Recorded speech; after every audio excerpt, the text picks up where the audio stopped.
Hey guys, tonight we slip behind the heavy oak gates of a medieval convent, just before sunrise. The mist still clings to the cobblestones, and somewhere inside, a bell tolls low and slow, 5 times, then silence. You're standing outside a stone abbey that's been here longer than the language you're thinking in.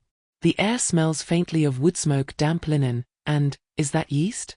A wooden door creaks open. No one greets you. You're expected. You step inside. The abbey is quiet, but never still. Around the cloister, nuns in simple habits glide through stone corridors like well-trained ghosts. One carries a stack of firewood, another a heavy copper kettle.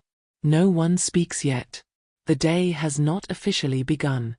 Your feet tap against cold flagstones as you follow the scent of something warm and malty. This is no ordinary convent.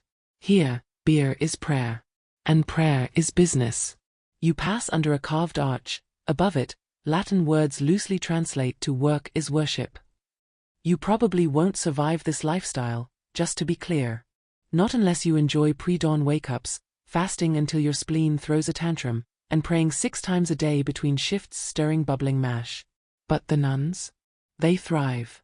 So, before you get comfortable, take a moment to like the video and subscribe, but only if you genuinely enjoy what I do here. And if you're feeling chatty, drop your location and the local time in the comments. Always love to see who's drifting off where in the world. Now dim the lights, maybe turn on a fan for that soft background hum, and let's ease into tonight's journey together. You find yourself shadowing Sister Agnes, whose shoulders are wider than yours and whose braided rope belt swings with purpose. She's on her way to the brewhouse, tucked behind the chapel and down a short gravel path. The chapel is for salvation. The brewhouse? Survival. Sister Agnes nods once and hands you a bucket. It's full of soaked barley, soft and puffed like wet wood chips.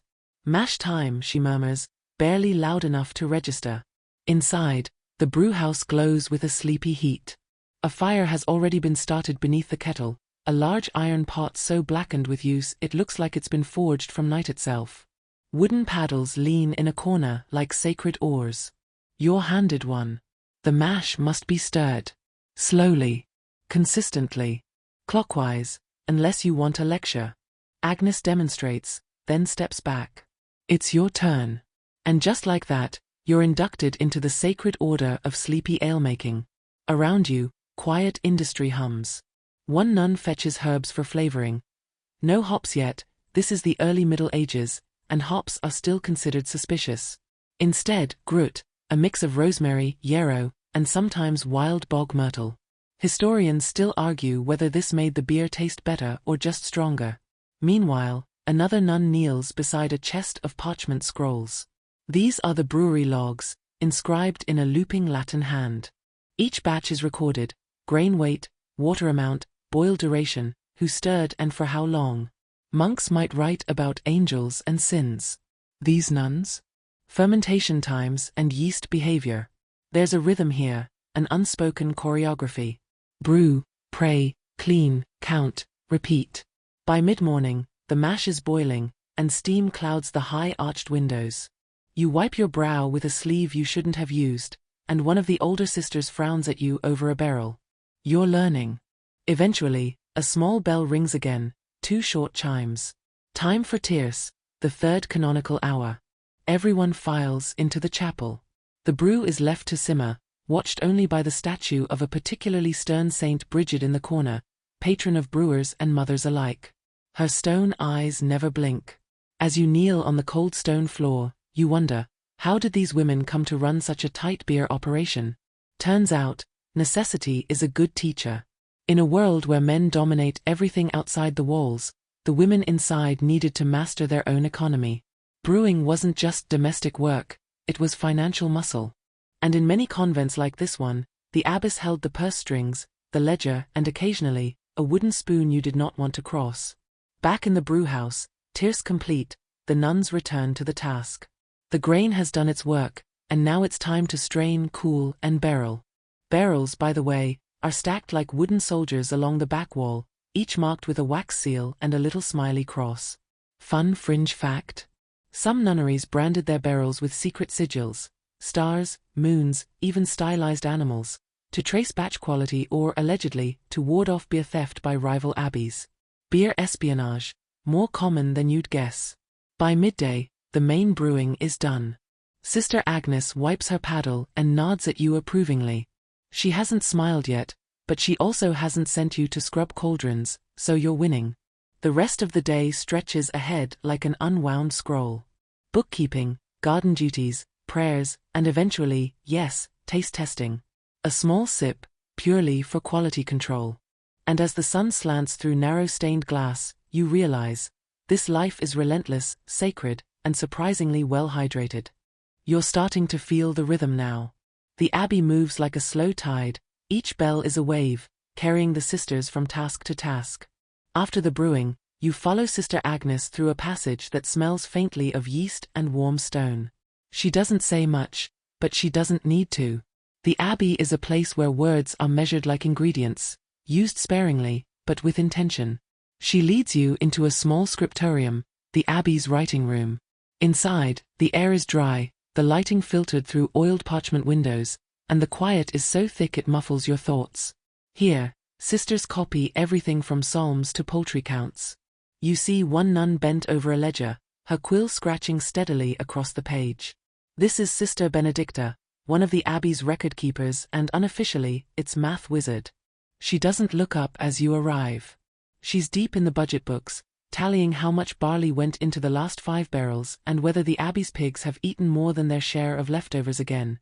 It's more gripping than it sounds. The entire operation, brewery, kitchen, garden, infirmary, runs on records, ratios and relentless precision. The abbess reviews every number. You wouldn't want to disappoint her.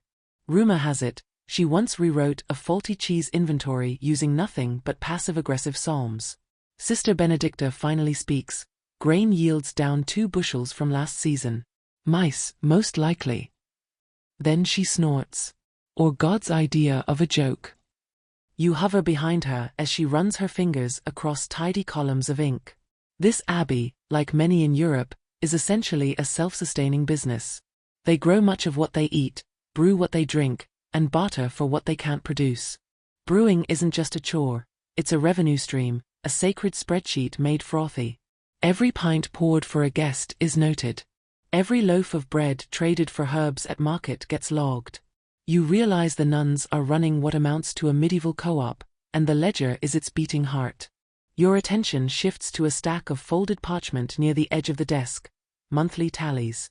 Expenses include repair of the millstone, linen for novice habits, and your favorite, 24 turnips rendered unholy by frost. Even nuns have frost damage problems.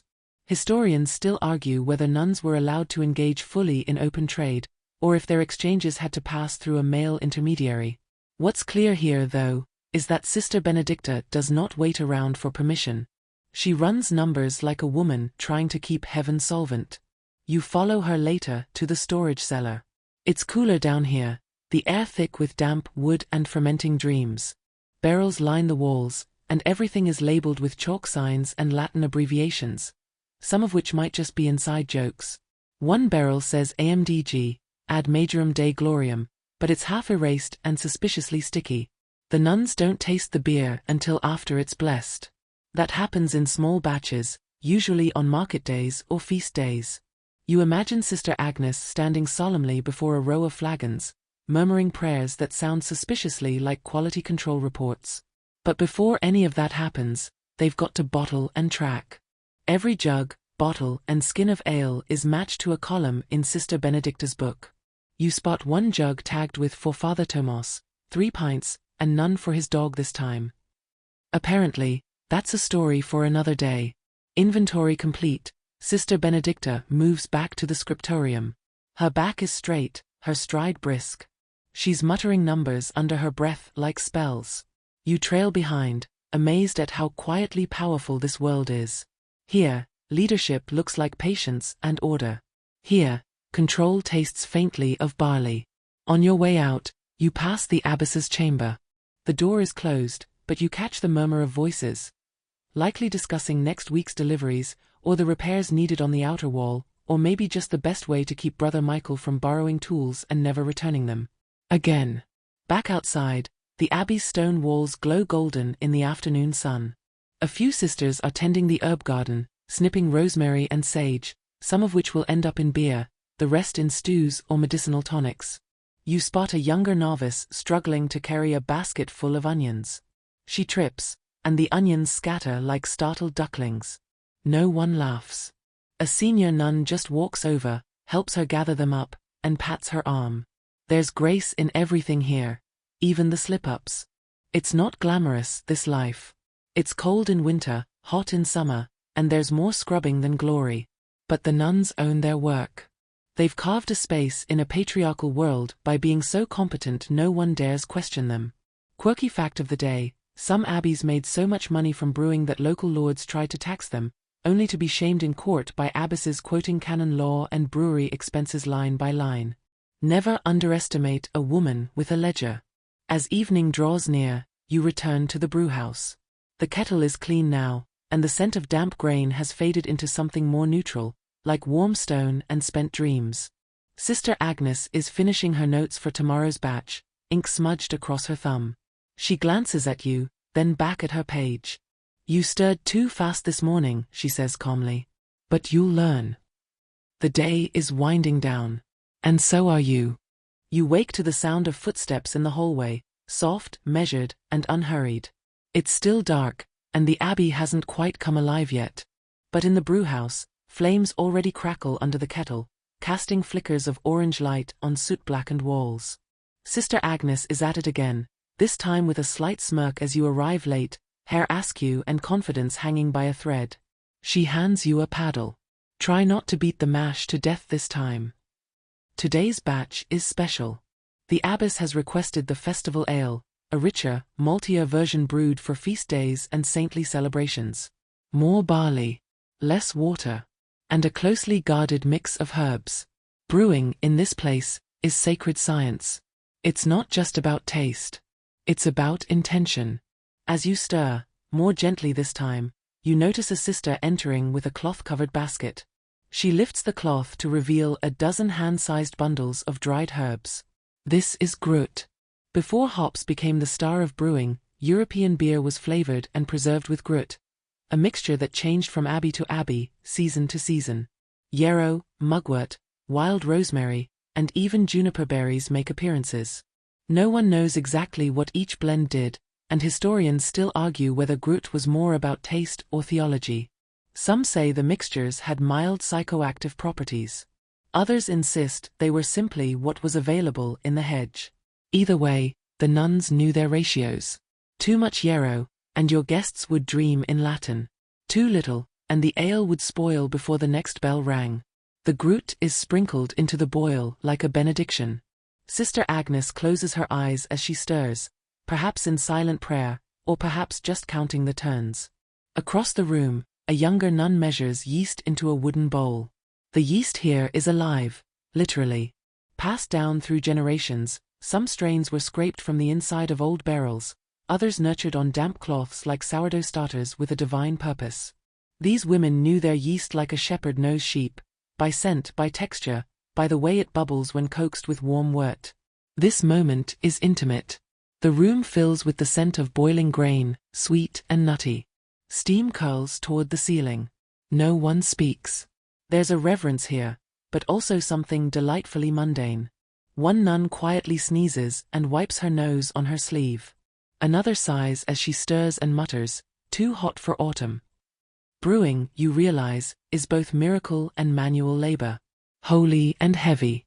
A fringe detail you might enjoy: some medieval brewing instructions included strange little spells or rhyming prayers recited while stirring. Lines like "Let this mash be stout and sound, bless the kettle, bless the ground." Were they serious? Were they jokes? Were they desperate attempts to control unpredictable yeast? No one's quite sure. Sister Agnes, however, seems firmly on the side of practical theology. She's not reciting spells. She's adjusting the fire under the kettle with the precision of someone who's burned a batch before and doesn't plan to again. The abbey brews 3 kinds of beer. There's table beer, light, low in alcohol, safe to drink instead of the suspicious well water.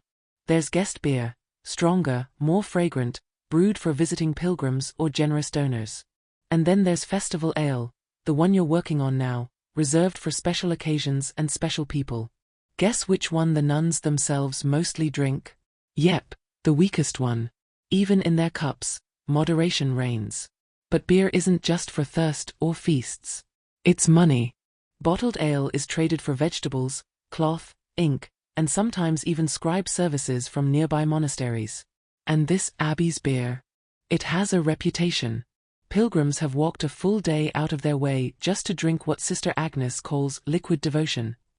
Some male brewers grumble about the nun ale, claiming it's too floral, too soft. Others try to replicate it and fail, wondering what secret ingredient gives it that whisper of herbs and that long, clean finish. It's the hands. That's the secret. Generations of strong, steady hands. You help carry the finished wort to the cooling trough, a wide wooden basin covered with cloth. The steam rises into the morning air like incense. It'll sit here until it cools, then meet the yeast. Then the waiting begins. Beer doesn't rush, and neither do nuns. While you wipe down the paddle, Sister Agnes sets the timer, a knotted cord with small beads spaced along its length. Each bead marks an hour. It dangles from a nail beside the door, low-tech, high faith. As the beer rests, so do the sisters. They head back to the chapel for prayers, leaving the brewhouse humming with silence.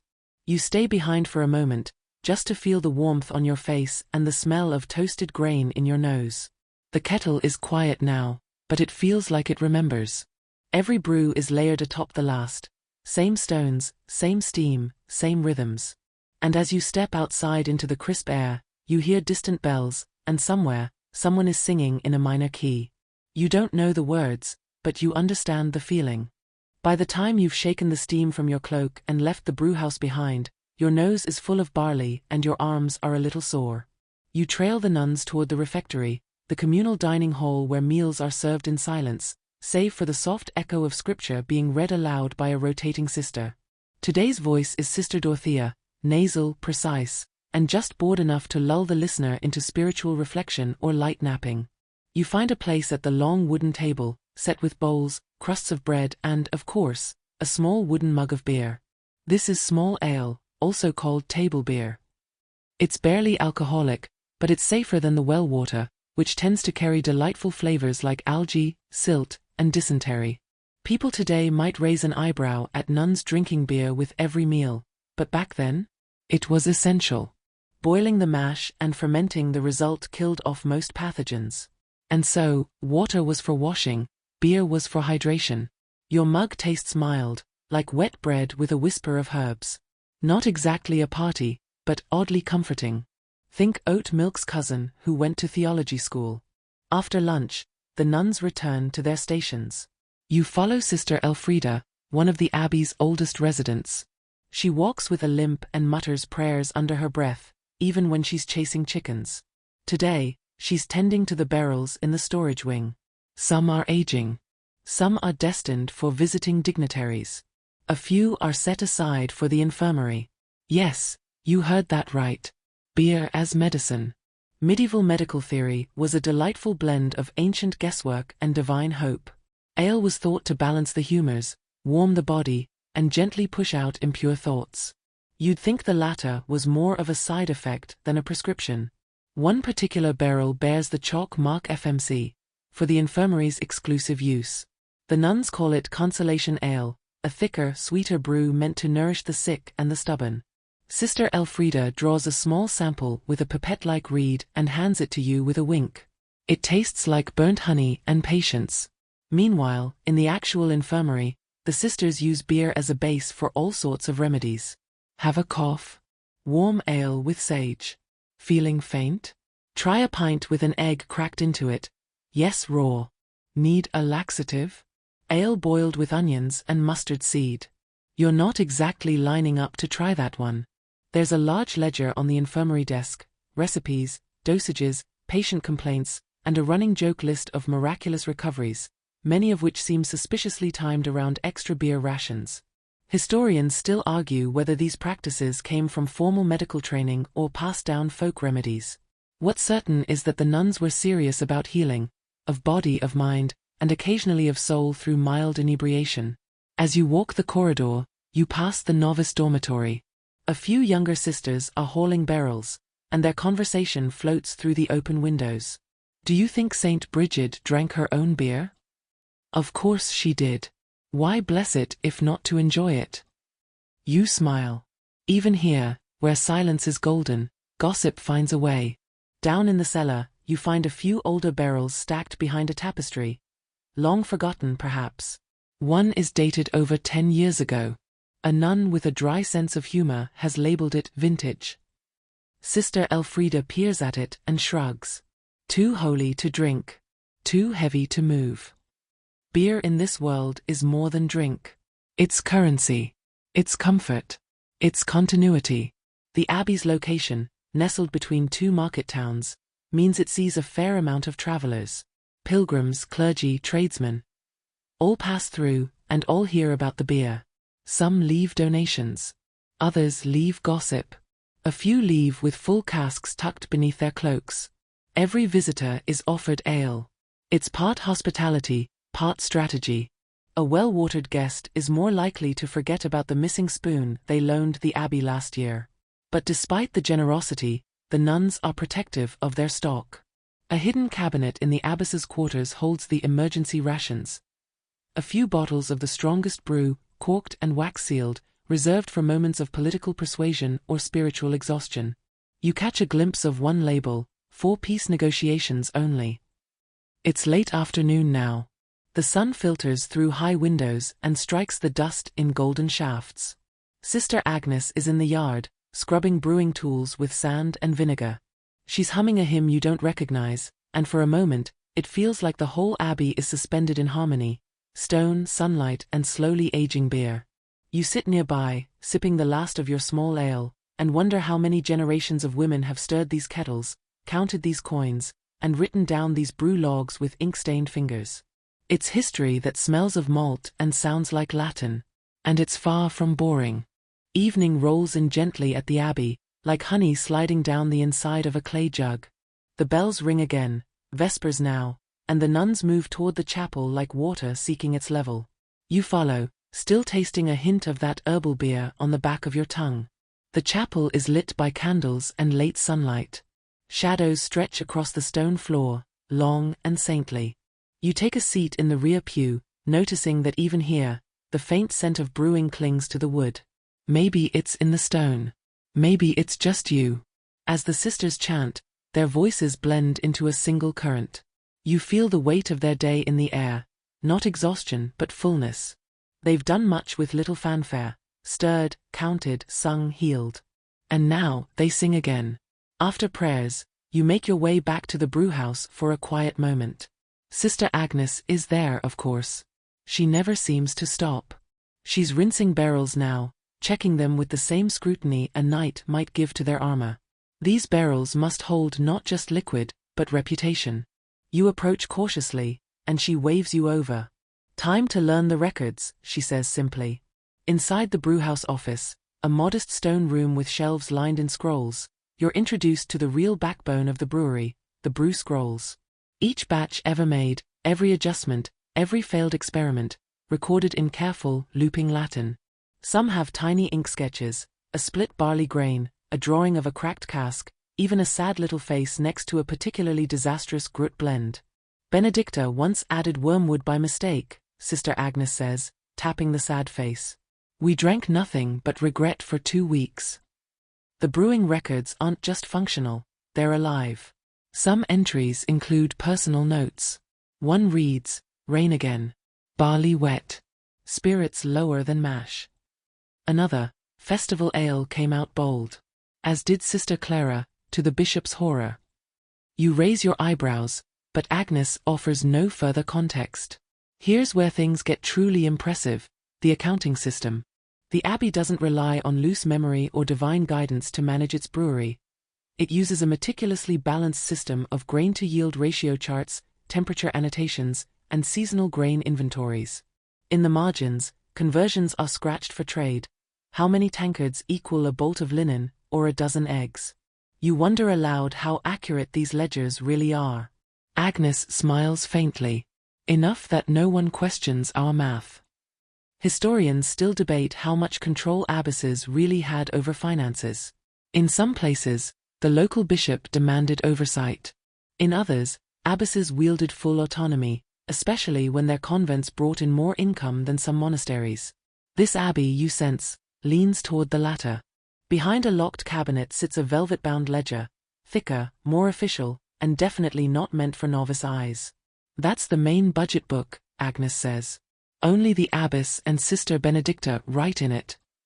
Rumor has it that the abbess once used that very ledger to defend the abbey's brewing rights against a jealous lord who claimed the ale business should fall under feudal law.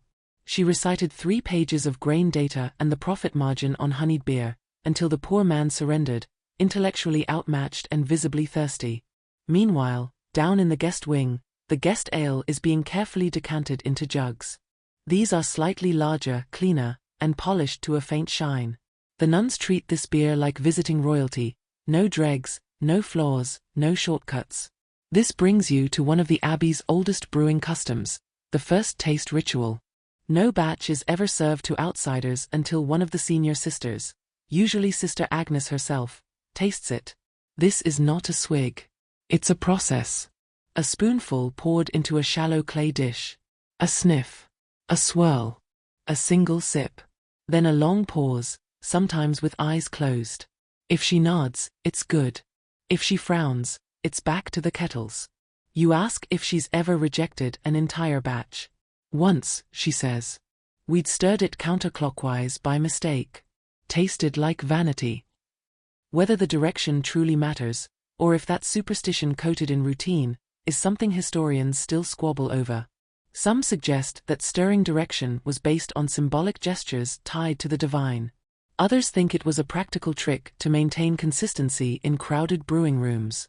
Either way, Sister Agnes believes. And that's what makes it real here. You stay up late tonight. Past the last bell. The stars are visible through a narrow window above the brewhouse.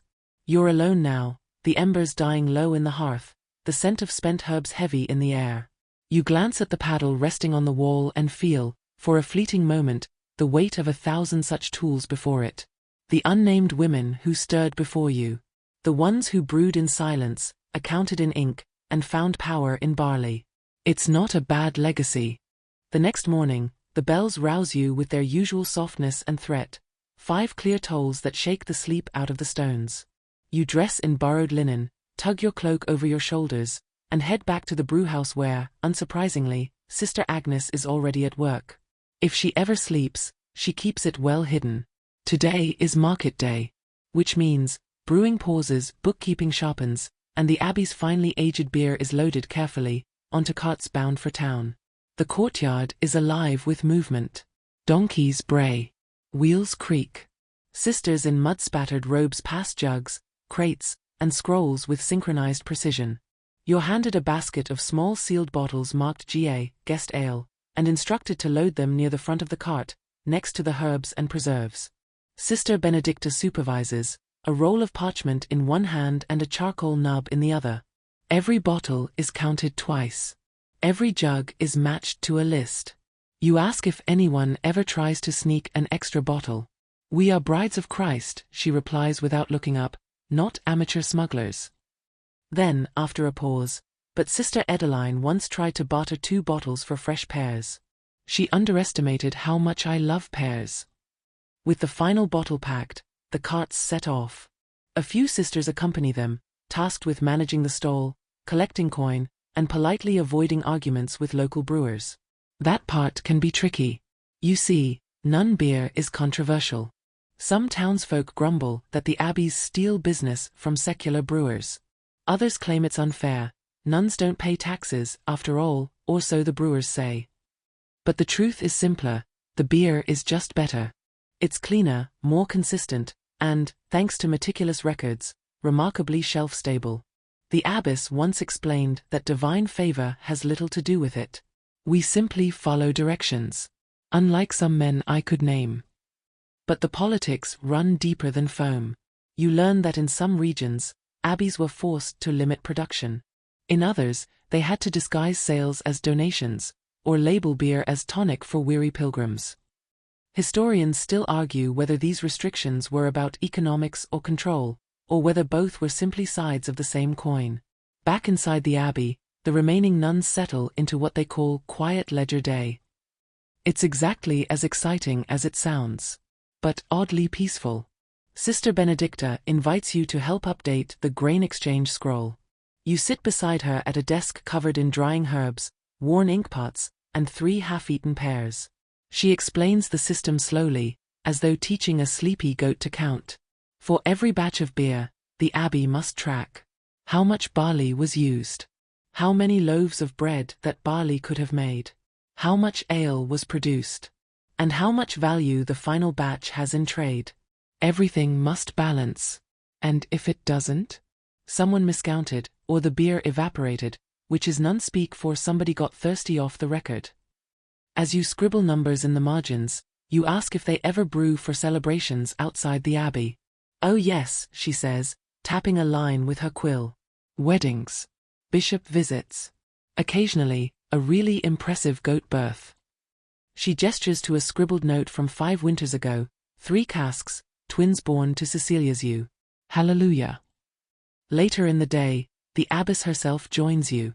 She's an older woman with an austere face and the kind of calm that makes even confident people nervous. Her robes are immaculate. Her sandals clean. She carries a ledger under one arm like a knight might carry a sword. She flips through the book you're updating and raises an eyebrow at your math.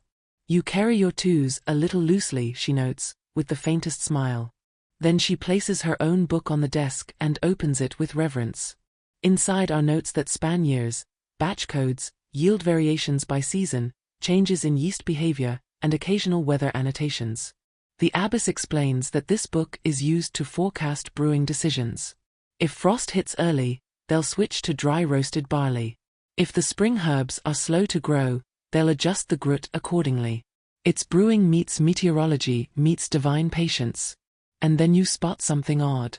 A margin note that reads, "Do not brew on St. Cuthbert's Day. Always bitter."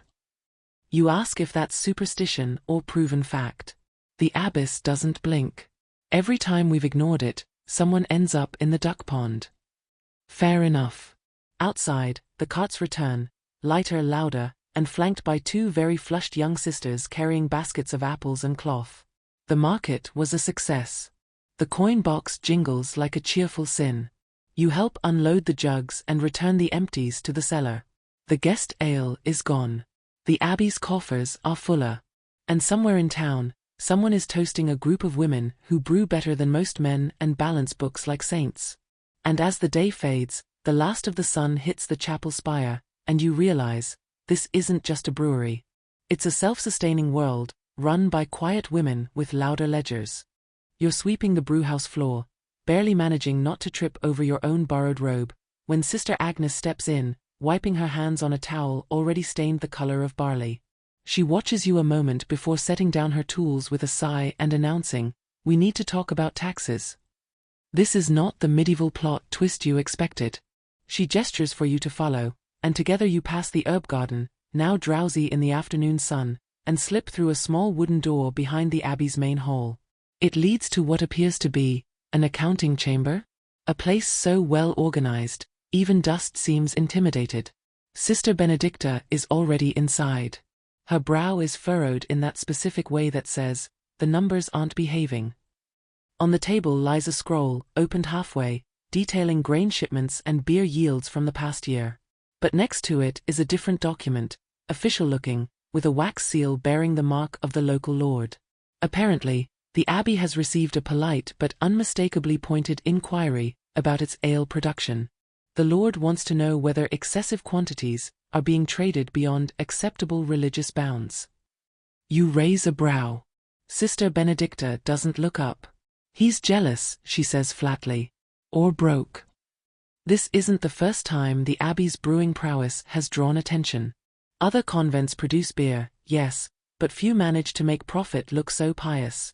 There are whispers in town that the nuns are hoarding silver, that they've cornered the local herb market, that their beer makes people too cheerful. You ask if there's any truth to the hoarding. Sister Agnes shrugs. We hoard records. That's what they're really afraid of. And she's right. In a time when bookkeeping is an art few bother to master, the abbey's obsessive attention to its own numbers gives it power. Proof. Receipts, if you will. Some years ago, another noble tried to tax the abbey's grain stores. The abbess met him with a scroll thicker than his sword, documenting every bag of barley, every keg traded for cheese, every sick traveler offered free ale in Christ's name.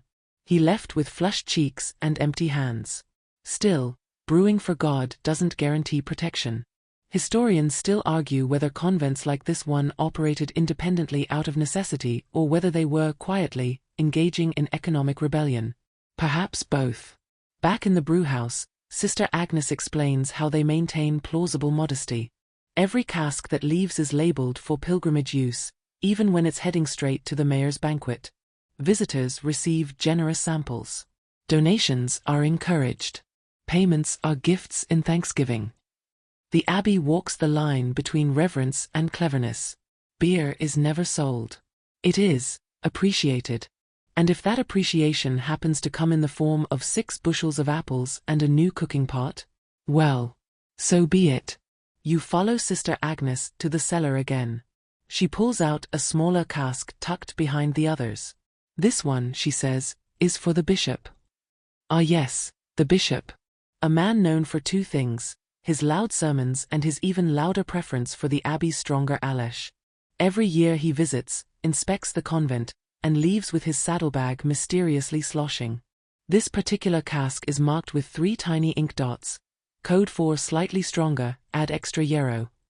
Apparently, the bishop likes a little kick in his cup. You wonder aloud if this kind of tailored brewing borders on bribery. Sister Agnes raises an eyebrow. If the Lord works in mysterious ways, so can we.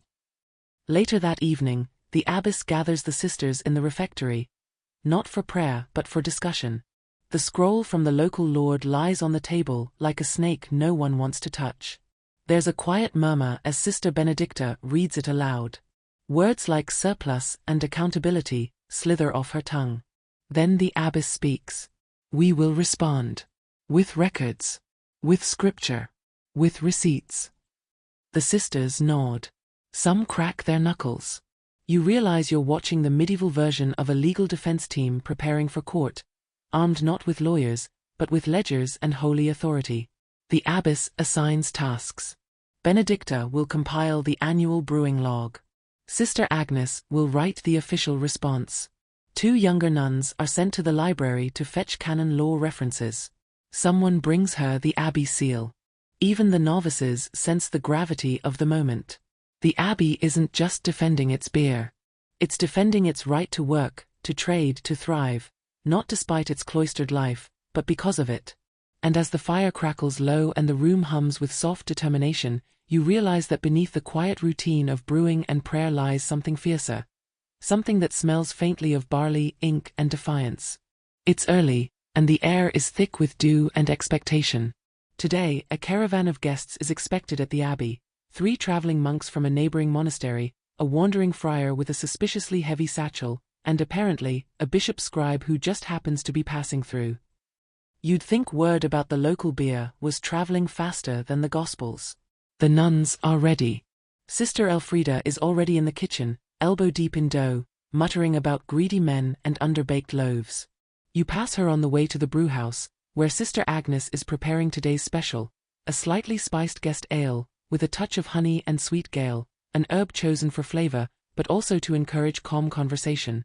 You raise an eyebrow at that last part. It's either this, she says, pouring the grain, or I have to sit through another sermon on modesty from a monk who's never folded laundry.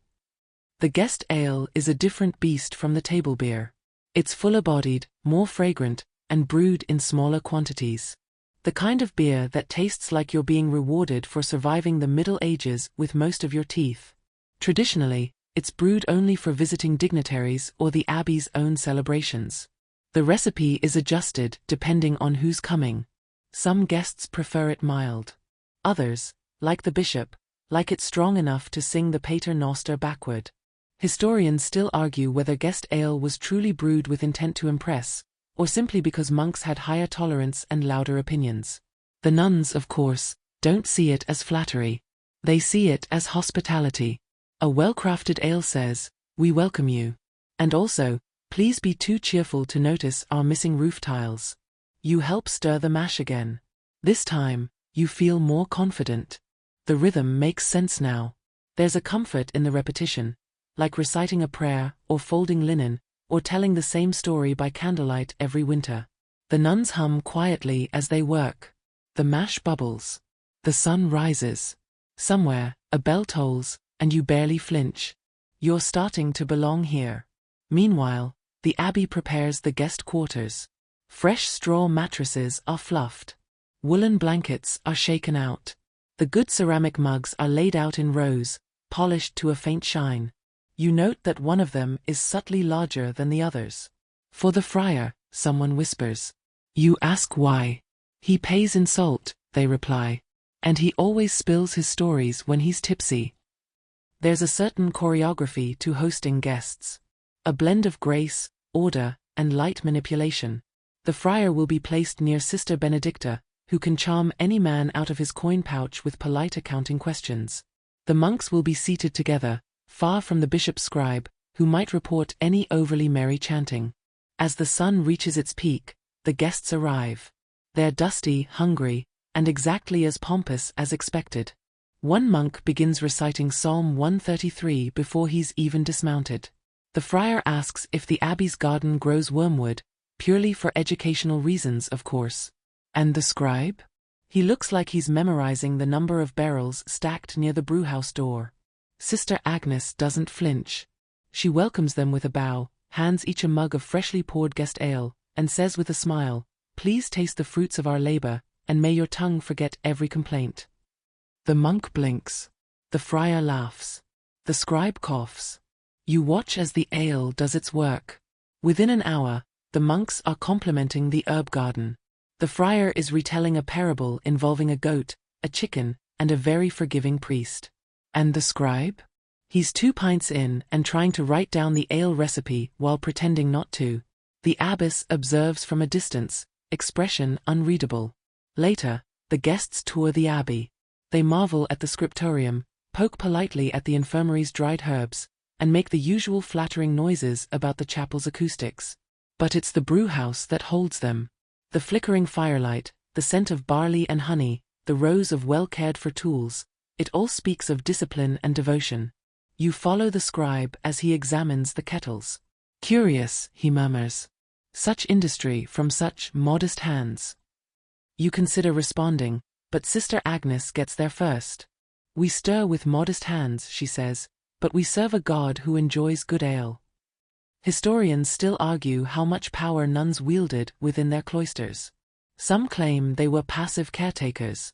Others suggest they were quiet rulers of economic and spiritual empires.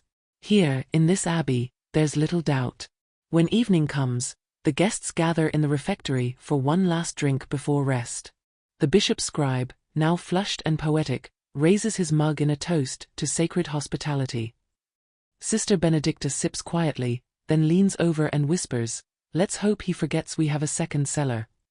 You spend the last light of day in the courtyard, watching as the stars appear one by one above the abbey roof. Somewhere inside, the guest ale barrels are half empty, the stories half remembered, and the ledgers, well, they'll be updated tomorrow. And in the gentle hum of the night, you realize, beer here is more than drink. It's a language, a strategy, a quiet, bubbling form of control. The abbey has quieted down again. The guests are gone, escorted out with polite bows, crumbly travel cakes, and just enough beer in their bloodstreams to forget to ask any awkward questions. The brewhouse is cooler now, its fires dimmed, its barrels sealed and marked. You follow Sister Matilda through the scriptorium, past the tall windows that leak soft light across the floor like spilled milk. She's known as the cloistered accountant, and today, you get to see why. The room she works in is barely larger than a closet. One narrow window. One high stool. A desk covered in so many scrolls it looks like a papyrus avalanche frozen mid-slide. This is the place where beer becomes numbers. Sister Matilda gestures for you to sit, then unfurls a scroll with the casual grace of someone who's done this about 400 times. "We are reconciling," she says, "the beer-to-bread ledger. It's the most emotionally volatile document in the abbey." You look down at the parchment. Columns of numbers in a confident, angular script, interspersed with Latin abbreviations and symbols. TB for table beer, GA for guest ale, and a mysterious X3 beside one particularly messy entry. "That one," she says, following your gaze, "was the feast of Saint Hildegard. Sister Elfrida added too much honey. We called it dessert ale, and had to barter most of it to the cheesemonger." It becomes clear very quickly that these ledgers aren't just records. They're stories. Each number holds a memory, a poor harvest, a visiting bishop, a novice's mistake, a miracle of timing where 2 brewing days aligned with a wedding and a relic's arrival. It's all here. And Sister Matilda? She remembers every single one. She taps a line dated 4 years back. "See this? That's when the spring barley came early. We brewed a double batch. And Sister Benedicta used the leftover grain to win a barter deal for new choir books. We've been singing sharper ever since." You smile. She doesn't. "I'm not joking," she says. "It was a very good deal." It's here you begin to appreciate the hidden machinery behind the abbey's brewing empire. Not the fire and steam of the brewhouse, not even the rhythmic choreography of the brewing days, but this, the numbers, the scrolls, the memory. Sister Matilda is a ledger in a habit. Nothing is forgotten. Especially not errors. She shows you how to track grain input against expected yield. How to calculate evaporation loss. How to estimate the volume absorbed by mash. Yes, they measure that. There's even a formula for holy shrinkage, which covers what happens when beer just disappears. You ask if that ever happens often. "All the time," she says without emotion. "Usually on feast days. Or Thursdays." Fringe fact, some abbeys included margins in their budgets for what they called angelic reduction. A not-so-subtle euphemism for unaccounted sips by sisters who weren't technically on kitchen duty. Matilda walks you through one particularly confusing entry involving a batch gone sour due to a cracked barrel and a sudden frost. The beer was undrinkable, so it was converted, ingeniously, into vinegar and used in pickling. The scroll has the phrase Salvatus Peracetum scribbled beside it, saved by vinegar. You ask how long she's kept the records. "I've been writing here for 32 years, she says softly. "Before that, Sister Renata.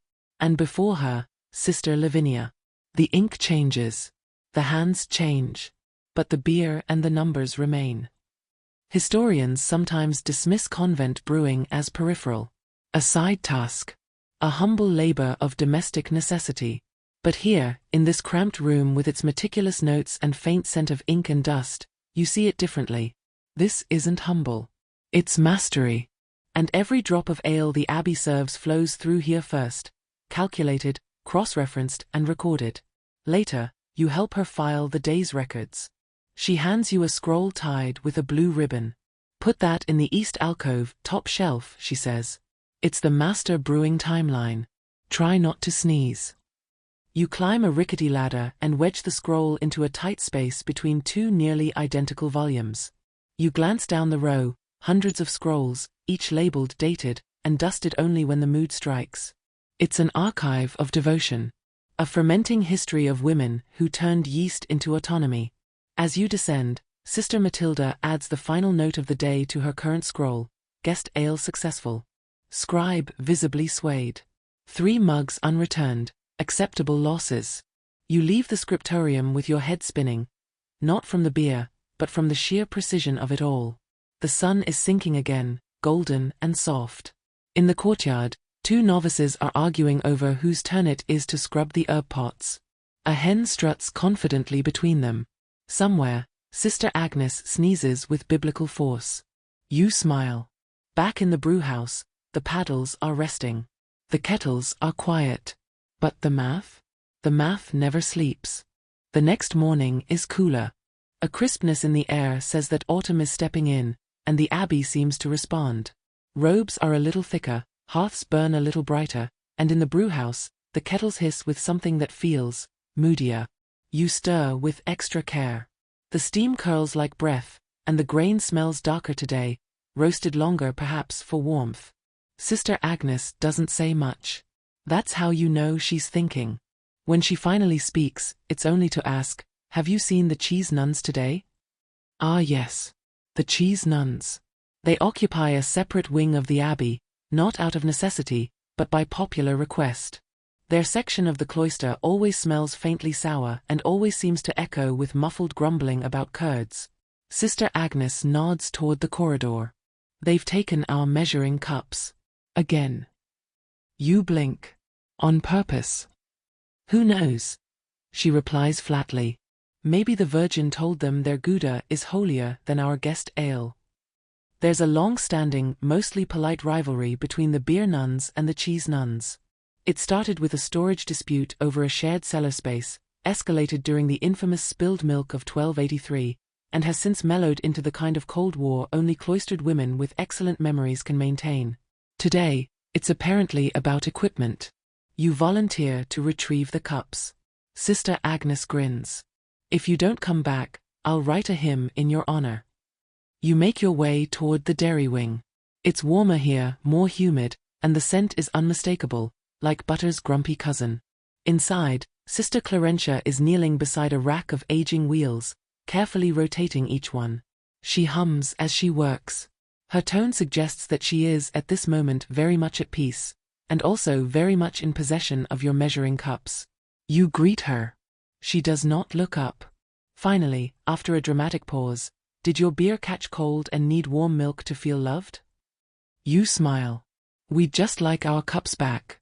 And perhaps your forgiveness."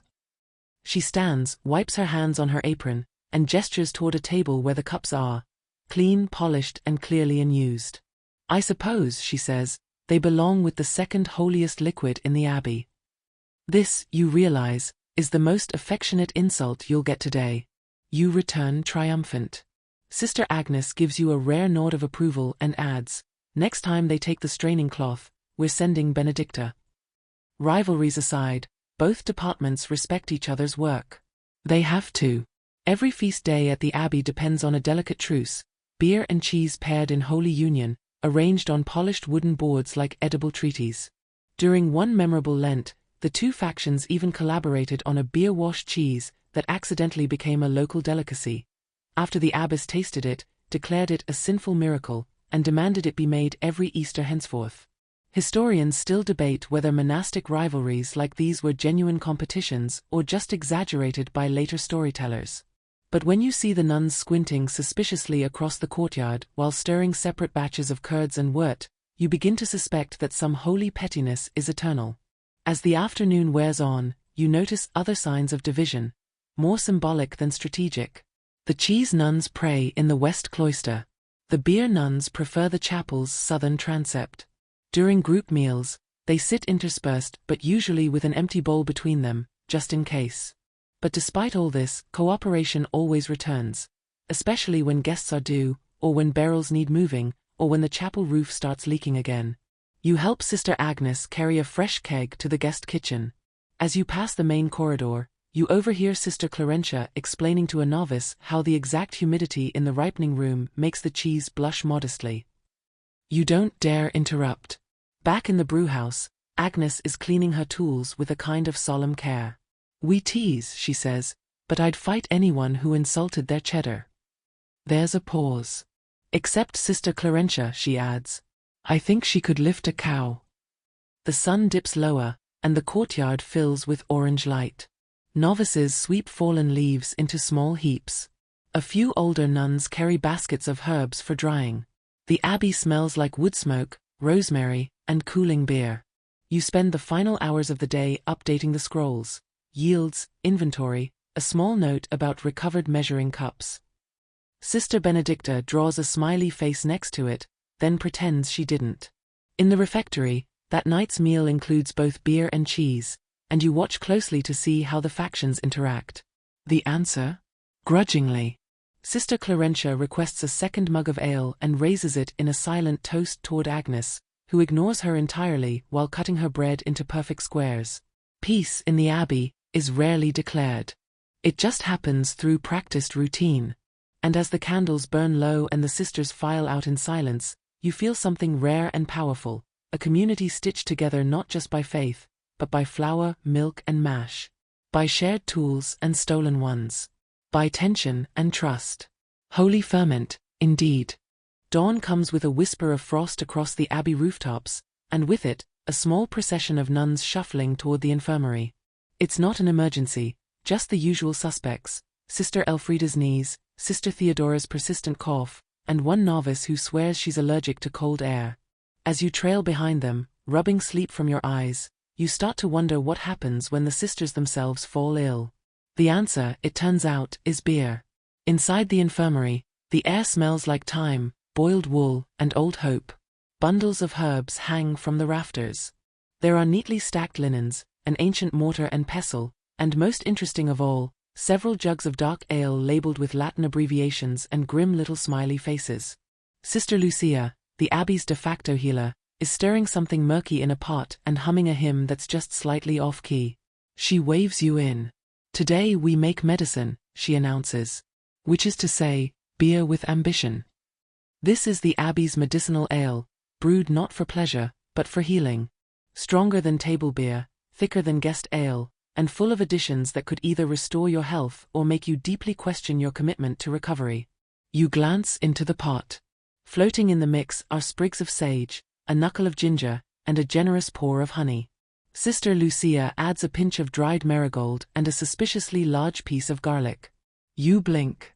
Are we curing illness, you ask, or banishing demons? She grins. Both. If it doesn't help, it at least scares them off. Historically, beer was often used in medieval healing. It was warm, hydrating, and, thanks to the boiling process, safer than most water. Add the right herbs, and suddenly it becomes a digestive aid, a cough remedy, or even a mild sedative. Historians still debate whether these brews genuinely healed or just made people feel a bit happier about being ill. Lucia ladles a small cup and hands it to Sister Theodora, who takes a cautious sip. Tastes like regret, she mutters, but my lungs feel warmer. Mission accomplished. You help with the prep. There's a barrel marked for bone aches, and another for sleeplessness. One jug is humorously labeled Benedicta's cure for overthinking. When you ask about it, Lucia just winks. It's mostly rosemary and a splash of something distracting. She teaches you how to dry herbs properly, not too close to the fire, never in direct sunlight. You learn how to identify marjoram from a distance, how to brew a mild tonic from dried nettle, and how to hold your breath when mixing ale with powdered mustard seed. You also learn the infirmary's most sacred rule: never confuse the ale meant for fever with the one meant for digestion. One soothes. The other, well, clears things out rather urgently. The day passes in a slow haze of scent and simmer. At one point, Sister Agnes arrives, limping slightly, and wordlessly takes a small mug from the backstrain batch. She downs it in one gulp, grimaces, and leaves. There's no ceremony, no special prayers, just an understanding that care is work, and work is sacred. You help deliver doses to the older nuns' quarters. Sister Elfrida receives hers with a grunt of approval. Better than broth, she says. And it doesn't talk back. Some of the younger novices receive smaller doses, just sips, more ritual than remedy. They giggle behind their sleeves, not from the effects, but from the sense of being included in a tradition older than the walls themselves. There's a quiet dignity in all of it. Healing here is not dramatic. It's slow, rhythmic. A cup of warm ale. A hand on the shoulder. A thick wool blanket pulled higher at night. And the medicine works both ways. Lucia tells you the story of how the abbey once ran low on grain, and the medicinal batches were rationed. Spirits dipped. Sleep became restless. The abbess, usually stoic, declared a temporary fast from bookkeeping to realign the humors. When the grain returned and the ale resumed, it was like color coming back into a painting. People think we pray illness away, Lucia says, but sometimes it's yeast that does the work. As the sun begins to set, you and Lucia rest on a low bench just outside the infirmary. The herb garden rustles in the evening breeze, and the scent of lemon balm carries on the air. You ask if she ever worries about brewing the wrong batch. All the time, she replies. But then I remember, nobody expects miracles. Just warmth. And sleep.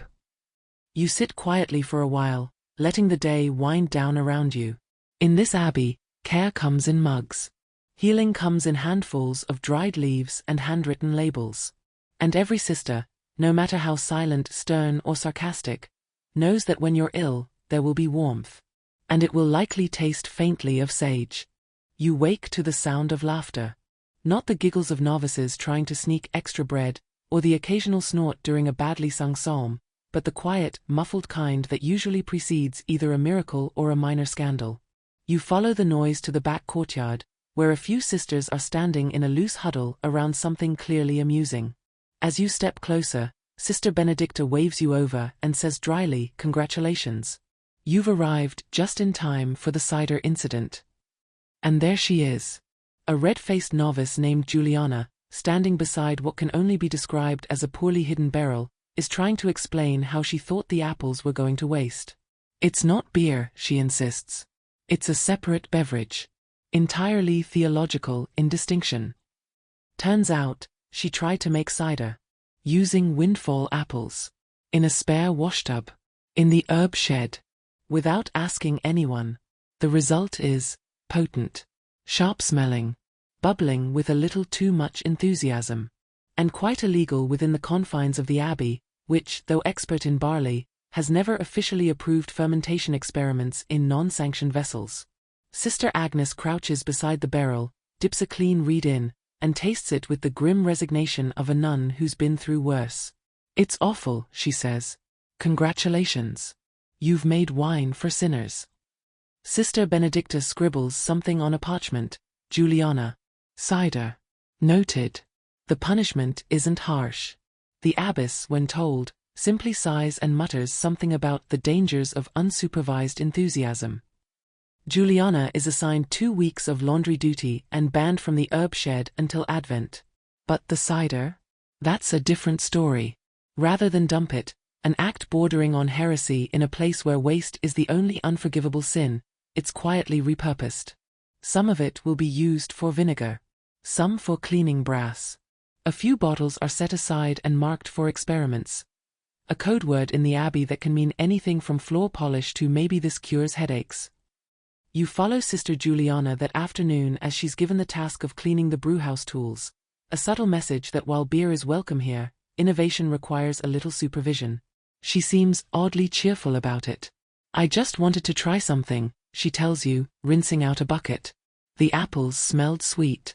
I thought, maybe God wanted to see what I'd do with them." You nod. Because honestly, isn't that how half of history's oddities began? And quietly, Sister Agnes seems to agree. After Juliana leaves, she leans against the doorframe and says, "We're not angry. But we are watchful." Then she chuckles. Still better than Clarentia's attempt at carrot wine. That one did require exorcism. As the day unfolds, you notice how the abbey allows room for these little missteps. Not loudly. Not officially. But there's a space carved into the routine for small rebellions, so long as they end in learning, and preferably laughter. It's not the first time a novice has brewed without permission.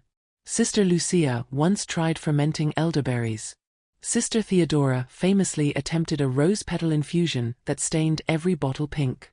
And legend has it that, decades ago, one nun brewed a cherry beer so good that even the abbess forgot to bless it before sipping. Historians don't usually record these moments. They chase dates and kings, not sticky barrels and sheepish novices. But these quiet experiments are the heartbeat of a living abbey. Brewing, after all, is not just tradition. It's a conversation between what was and what could be.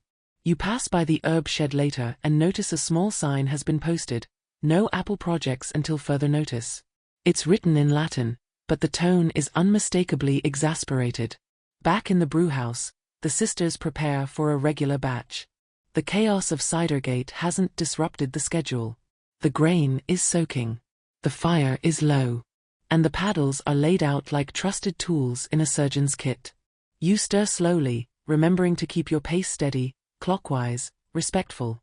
Sister Agnes watches and finally says, "You're getting it." Stirring isn't just stirring. It's listening. Listening? To the boil. To the grain. To the day. Some days want faster hands. Some don't. That's how you know when to pray, and when to pour. You wonder if she's quoting something. She isn't. She just brews like a poet. Later that evening, the novices gather in the cloister for evening reading. Juliana sits on the far bench, a little subdued but still proud. She's holding a copy of St. Bridget's Vita, reading aloud about miracles of dairy and, yes, beer. It seems the saints have always had a hand in fermentation. And as the candles flicker and the chill sets in, you realize that even mistakes here ferment into meaning. That a failed cider can be a lesson, a memory, a story to pass down to the next wide-eyed novice who thinks, what if I tried something new? It may not make the ledgers. But it lingers, like a faint tang of apples in the air. It's laundry day. And as with most things in the abbey, laundry day means more than just soap and scrubbing, it means negotiations. Especially when the beer sisters and the outside world collide. You follow Sister Agnes to the back gate, where a delivery has just arrived. 3 sacks of barley, 2 bundles of linens from the weavers, and, rather ominously, 1 slightly dented cask from the local mail-run brewery. Its presence radiates tension like a smirking cat in a room full of nuns. The courier clears his throat. A gift, he says. From Brother Martin. He sends his respect. Sister Agnes does not smile. She signs the delivery scroll with the kind of precision usually reserved for swordplay. And our beer still outsells his. The courier nods, shuffles awkwardly, and flees. This isn't the first barrel they've received from Brother Martin. It's a quiet contest, his brewery against theirs, a rivalry played in scroll margins and subtle jabs at market stalls. You learn quickly, he brews strong but careless. His casks look impressive but tend to split. His labels boast phrases like blessed by monks, which the nuns find deeply unconvincing. Back inside, the barrel is tapped and sampled with the cautious reverence of someone checking a rival's math homework. Sister Benedicta sniffs. Over-malted.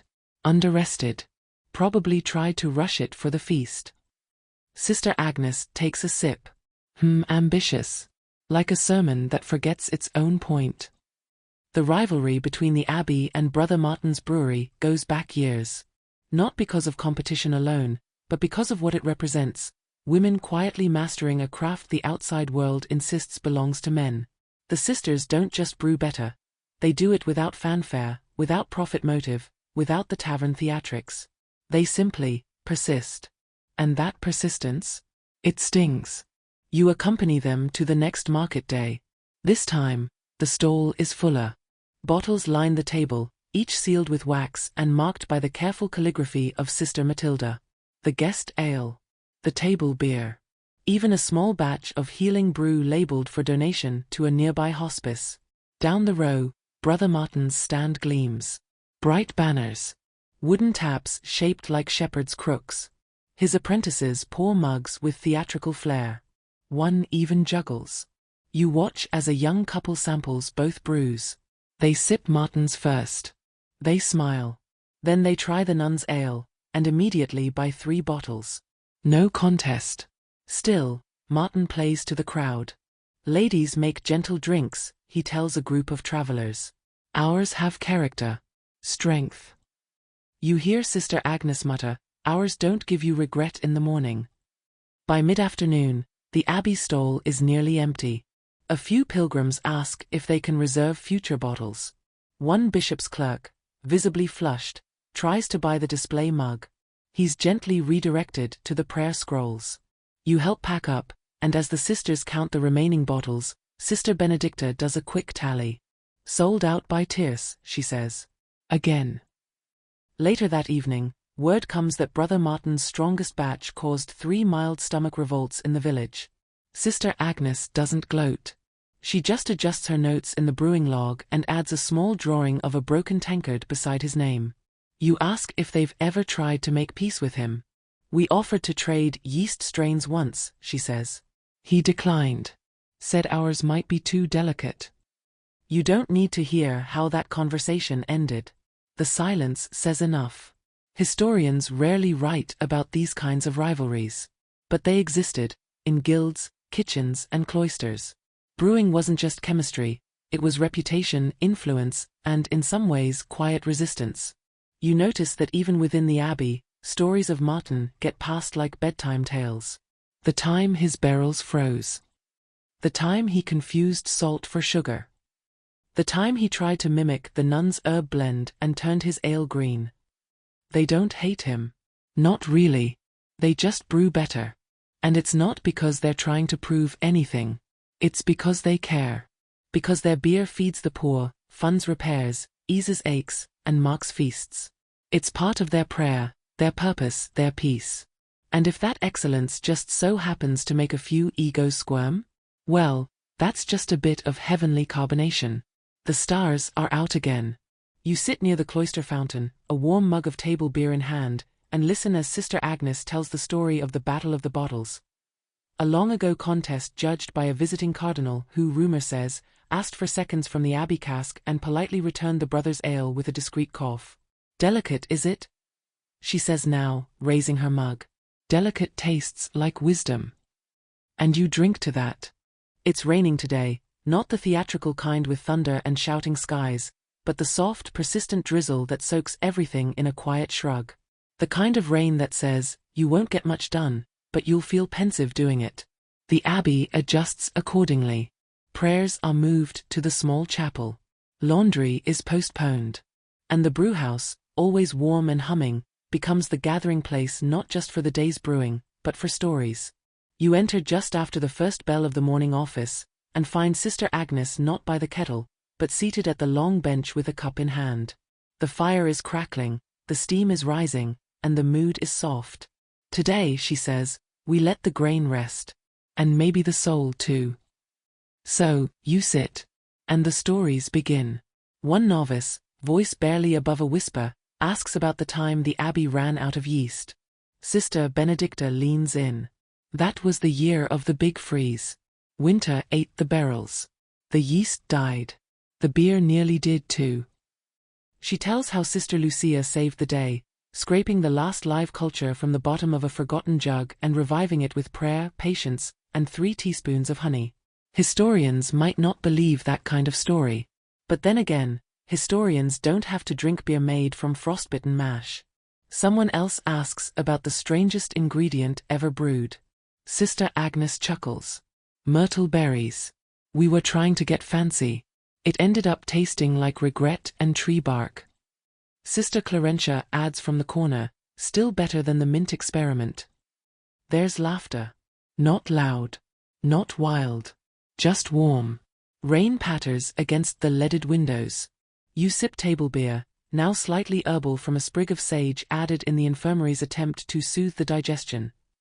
You're not sure about the digestion, but it does make you feel a little holier. The conversation drifts. Someone asks how the abbey first started brewing.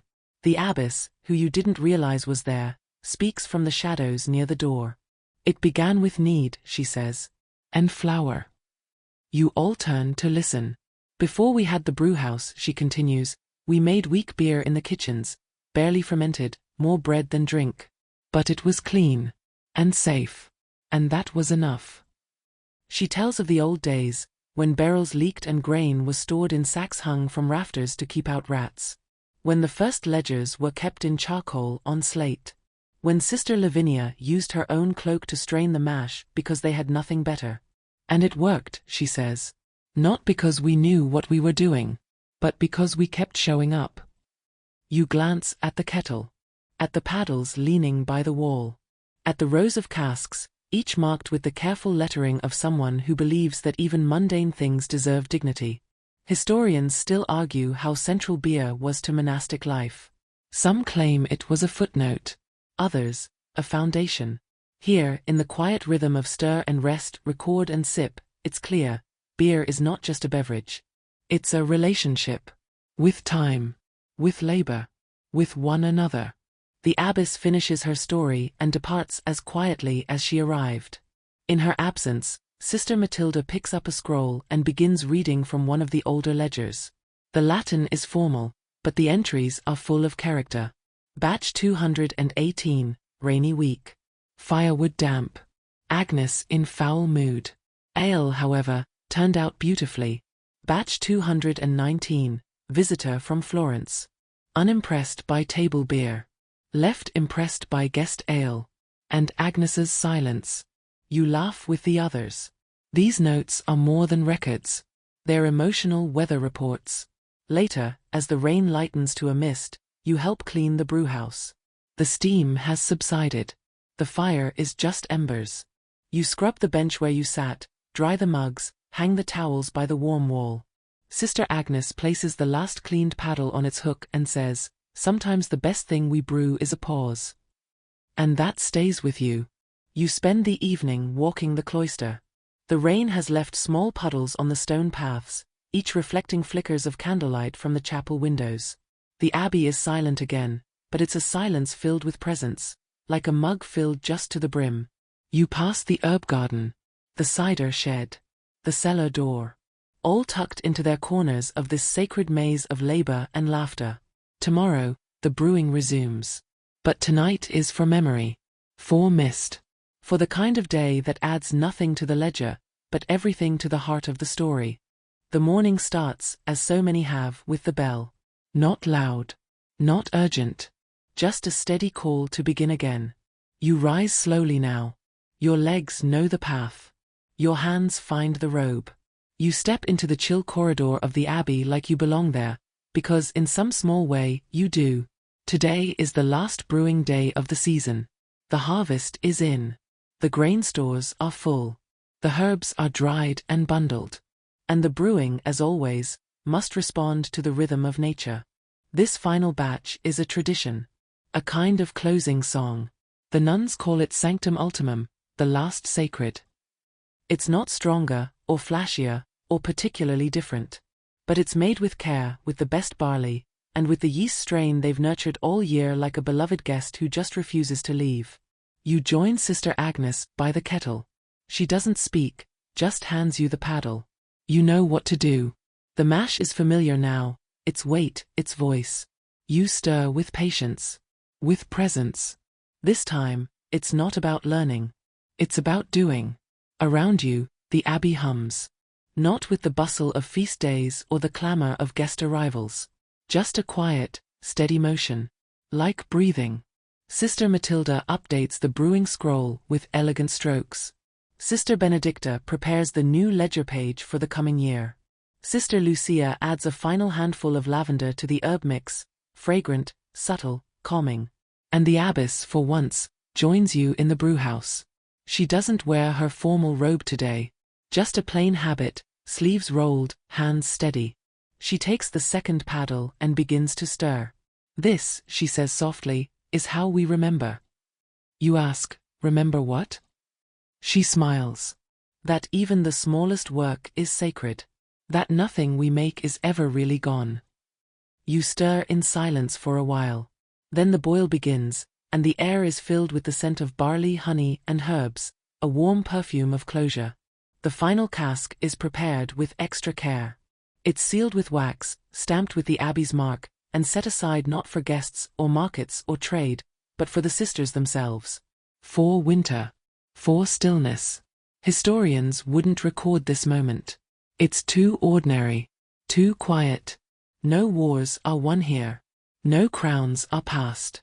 But in this brewhouse, something is completed. Something whole. The abbey's day winds down. Evening comes with a soft wind, tugging at the cloister ivy and fluttering the pages of half-finished scrolls. The nuns gather for vespers, voices rising, not in triumph, but in gentle release. You stand at the back of the chapel, hands still faintly scented with mash and ink. You watch them sing. Watch them breathe. You don't need to understand every word. You understand the rhythm. Later that night, the final candle is extinguished in the brewhouse. The paddles are cleaned and hung. The scrolls are rolled and stored. The last cup of table beer is sipped, and the fire fades to ember. And the abbey rests. So now, here you are. The brewing done. The ledgers closed. The abbey, silent once more under its blanket of dusk and stone. Outside, The stars prick gently at the sky, and a soft breeze tugs at the edges of your robe. Somewhere nearby, a rooster shuffles in his sleep. You walk the cloister one last time, slowly, almost floating now. Your feet trace the familiar pattern past the chapel, past the herb shed, past the rain-washed stone where Sister Juliana's cider nearly became legend. You hear no voices. And yet, the day still speaks. In the scent of malt that clings to the air. In the soft scrape of your sandal on stone. In the memory of hands stirring quietly beside you. You pause at the brewhouse door, just for a moment. It's dark now.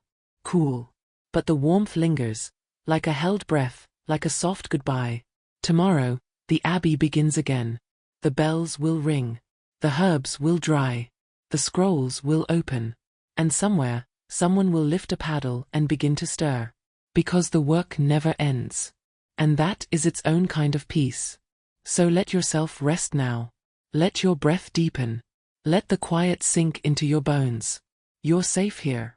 Among walls older than memory. Among hands that know the weight of care. Among women who turned water into warmth, and labor into song. Sleep now. You've earned it.